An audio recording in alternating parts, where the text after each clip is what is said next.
The name of the family member I am researching is my grandpa, Ted Whitecalf, the father of my mom, Carol Whitecalf. My ancestors didn't come from anywhere else. They originated in Canada because they are First Nations. My great-grandparents didn't know how to speak or write in English. They only spoke Cree and wrote in syllabics. Nobody knows exactly when my great-grandpa's birthday is, but the Indian agents give him a birthday of July 1st. All they know is that he was born before the choke cherries were ripe. My birthday is also on July 1st, so my middle name is David, after my great-grandfather.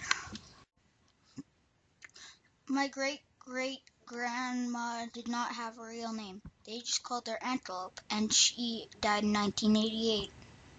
She was reported to be over 100 years old. My great-great-grandfather only had a Cree name. In English translation, comes swiftly through the wind. My grandfather says that he also had a name the Indian agents gave him, but he cannot remember what it is because nobody really called him by his English name. Well, all of my ancestors are from Sweetgrass, Saskatchewan. I also have some relatives in other places because my great-grandfather David had half-brothers who are in Hobbema, Rocky Mountain House, and Siksika, Alberta, as well as Montana. My great-grandma Sarah was born in 1919 and died in 1991. When my great-grandma passed away, she was 72 years old and still had jet black hair. She went to residential school, but only for a very short time. Her parents are named John Albert and Betsy Finde, are both from Sweetgrass. My great-great-grandparents lived in teepees, tents, or log houses held together by mud.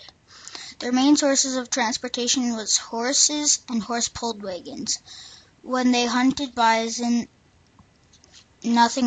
all parts were used and nothing was wasted. They used the hair and hides for clothes, the meat for food, and the bones for tools, and some of the organs for tools too. My great-great-grandparents lived a traditional life, picked their own medicines, and picked berries for food. The main source of food was bread, corn, wild berries, and bison. My ancestors faced a lot of challenges when the settlers came because their way of life was disturbed.